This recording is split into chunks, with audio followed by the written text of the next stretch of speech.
ya que durante el tiempo de la Pascua se ha leído el mismo relato que hoy vamos a escuchar en la celebración de la Eucaristía, hemos optado por leer en esta ocasión lo que nos propone la liturgia como primera lectura de los Hechos de los Apóstoles, cuyo autor es también el evangelista Lucas. Al llegar el día de Pentecostés, estaban todos reunidos en el mismo lugar. De pronto vino del cielo un ruido semejante a una fuerte ráfaga de viento que resonó en toda la casa donde se encontraban. Entonces vieron aparecer unas lenguas como de fuego que descendieron por separado sobre cada uno de ellos. Todos quedaron llenos del Espíritu Santo y comenzaron a hablar en distintas lenguas según el Espíritu les permitía expresarse. Había en Jerusalén judíos piadosos, venidos de todas las naciones del mundo. Al oírse este ruido, se congregó la multitud y se llenó de asombro, porque cada uno los oía hablar en su propia lengua. Con gran admiración y estupor decían: ¿acaso estos hombres que hablan no son todos galileos? ¿Cómo es que cada uno de nosotros los oye en su propia lengua?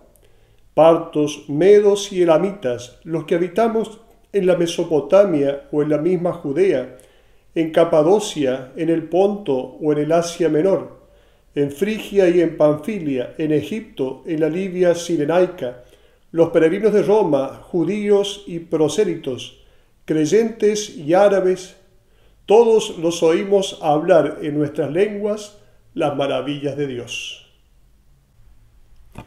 Hola amigos y amigas, estamos celebrando hoy la hermosa solemnidad de Pentecostés. Vamos a partir de una información que nos puede servir a la hora de pensar esta solemnidad, esta fiesta cristiana. Antes del exilio a Babilonia, en el 537 a.C., existían en el antiguo Israel tres grandes fiestas.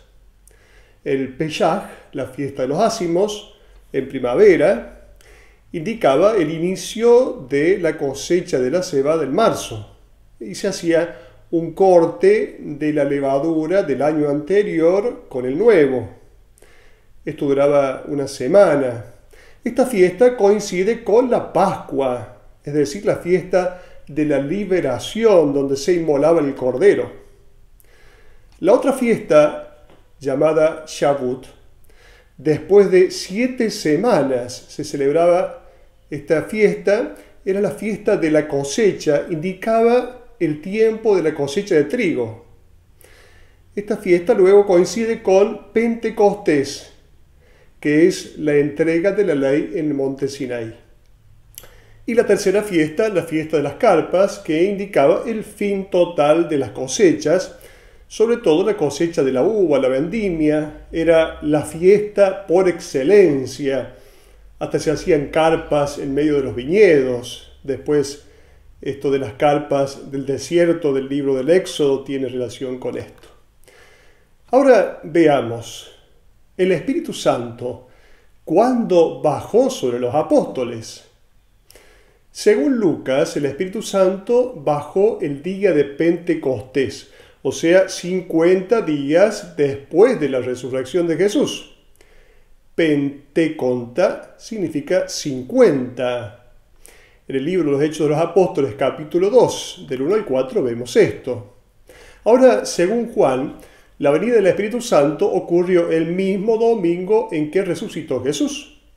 El texto dice en Juan 20, sopló sobre ellos y añadió: reciban del Espíritu Santo. Entonces podríamos decir, hay dos bajadas del Espíritu.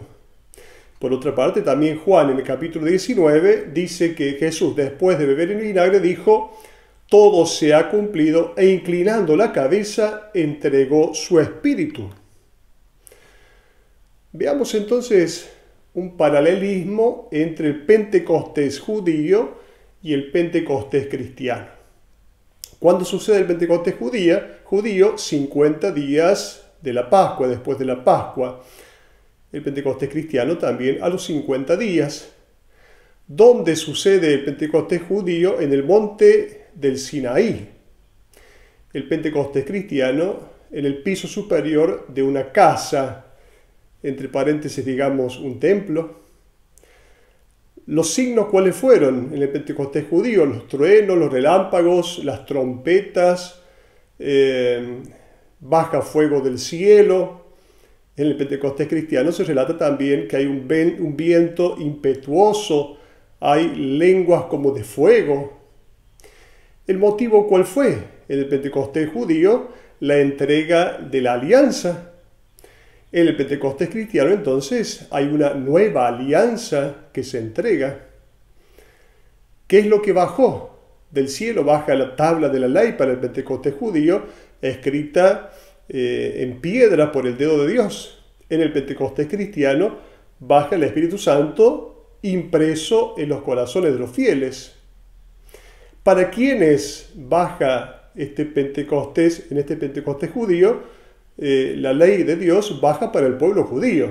En cambio, para el Pentecostés cristiano, el Espíritu desciende a todas las naciones. Cuando decimos Espíritu Santo, pareciera que nos referimos al pariente pobre de la Santísima Trinidad, al gran desconocido, siendo que Jesús en la última cena 5 veces se refiere al Espíritu. ¿Quién es el Espíritu? El Espíritu de Dios es Dios obrando en el mundo y en la historia. Como Dios es vida, es belleza, es fecundidad, entonces cuando hacemos la experiencia del Espíritu, hacemos experiencia de vida, de belleza y de fecundidad. Un padre de la iglesia dice que el Padre tiene 2 manos. Una es el Hijo y la otra es el Espíritu. ¿Qué hace posible el Espíritu? Entonces, nos hace posible vivir el amor.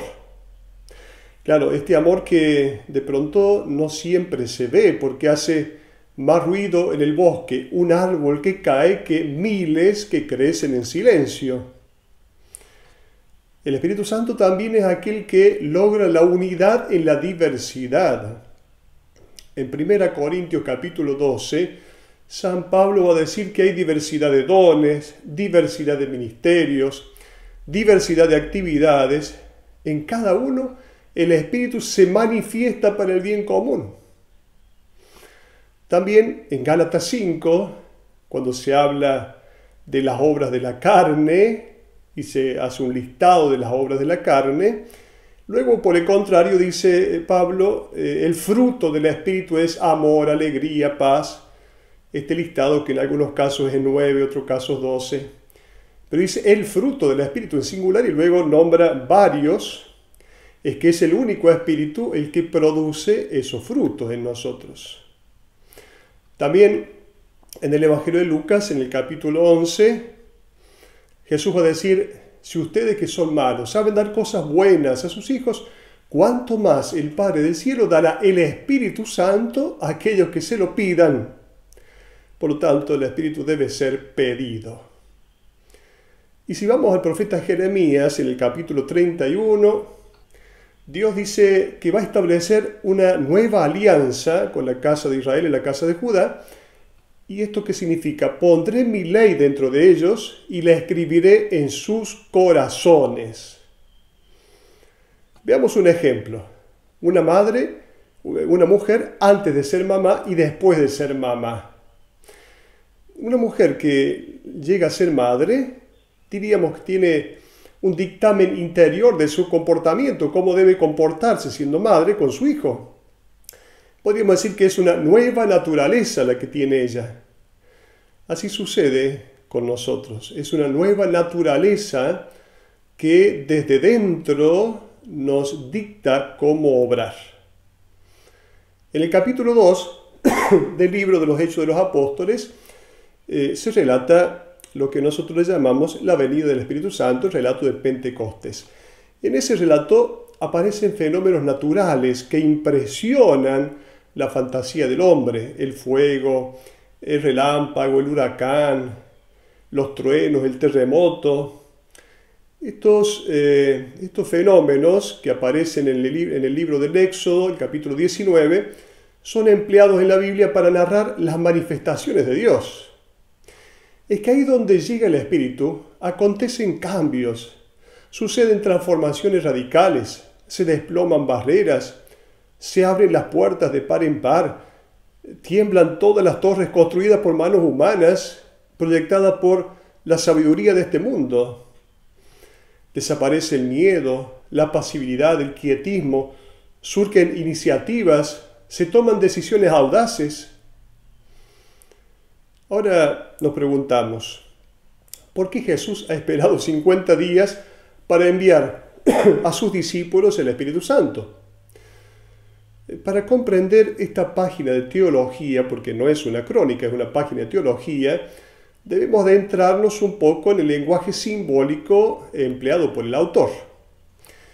Diciendo que el Espíritu había descendido sobre los discípulos justamente en el día de Pentecostés, cuando los judíos celebraban Pentecostés, Lucas quiere enseñarnos que el Espíritu ha sustituido la antigua ley, convirtiéndose en la ley. El Espíritu es la ley nueva, ley interior para el cristiano.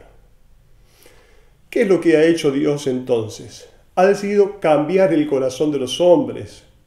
Con un corazón nuevo, Dios ha pensado, los hombres no tendrán necesidad de una ley externa.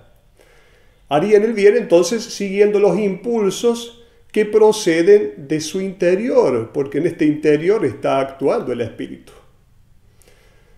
Ya por boca de los profetas, Dios promete el don del Espíritu.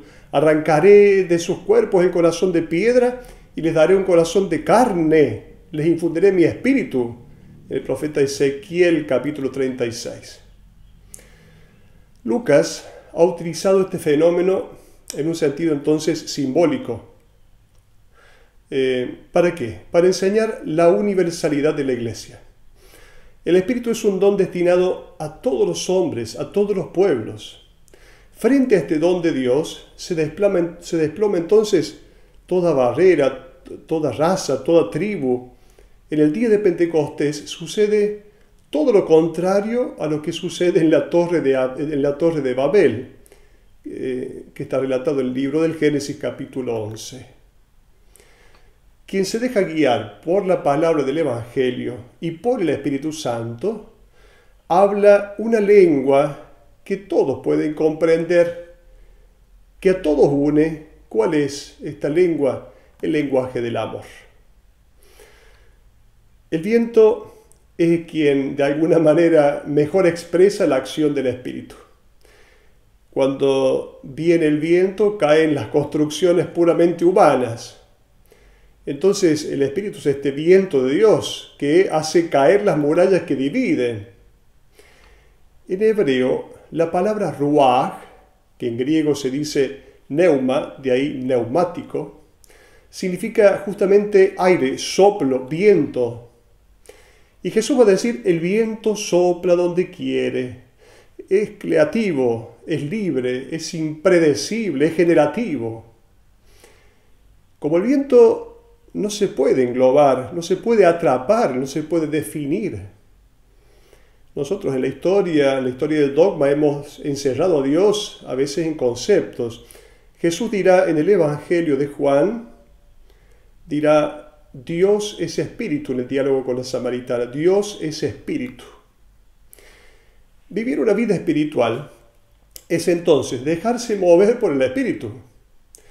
El hombre y la mujer espirituales son una personificación de Dios obrando. El hombre y la mujer espirituales son una encarnación viviente de libertad, de creatividad, de vida. Jesús de Nazaret ha encarnado todo esto. Cuando Jesús inicia su actividad pública en la sinagoga, va a indicar su programa pastoral. Y va a empezar diciendo, el Espíritu está sobre mí, me ha consagrado por la unción, Él me envió a liberar a los oprimidos, a devolver la vista a los ciegos, etc. Jesús, lleno del Espíritu, no hace otra cosa que ayudar a hacer una experiencia de vida plena. En el mito de la creación, en el capítulo 2 del libro del Génesis, se dice que Dios ha soplado debajo de las narices del hombre. De ahí en adelante, el hombre llega a ser no solo un ser viviente, sino un ser divino. Somos semillas de Dios. Una semilla de durazno se hace durazno. Una semilla de manzana se hace manzana. Una semilla de Dios se hace Dios. Si participamos de la misma vida de Dios, entonces quiere decir que somos divinos. Esto es que fuimos creados a imagen y semejanza de Dios. Pero no es que fuimos creados al principio de una vez para siempre. Estamos en permanente creación. Somos seres divinos en camino de plenitud. Si en nuestra vida no creamos, no generamos, no edificamos, somos simplemente muertos vivientes. Contrariamente, el que ama, ya que el amor tiene que ver con la belleza, atrae. No atraemos por propagandas, atraemos con el amor. Recordemos lo que se decía de los primeros cristianos: miren cómo se aman. Jesús crucificado es la fealdad absoluta. Hay sangre, hay sudor, hay llagas. Pero al mismo tiempo es la belleza absoluta, porque donde está el amor, ahí está la belleza. Quiero concluir con una expresión muy bonita de Ignacio Hasim, patriarca ortodoxo de Antioquía, que habla del Espíritu. El Espíritu Santo es la novedad, es la presencia de Dios con nosotros. Sin el Espíritu Santo, Dios queda lejos. Cristo permanece en el pasado. El Evangelio es letra muerta. La Iglesia es pura organización. La autoridad, tiranía. La misión, propaganda. El culto, mero recuerdo, y el obrar cristiano, una moral de esclavos. En cambio, en el Espíritu Santo, el mundo es liberado. El hombre se perfecciona. Cristo resucitado está aquí. El Evangelio es fuerza de vida. La Iglesia significa comunión trinitaria. La autoridad es un servicio liberador. La misión es Pentecostés. La liturgia es memorial y anticipación. Y la acción humana es divinizada. Hasta la próxima.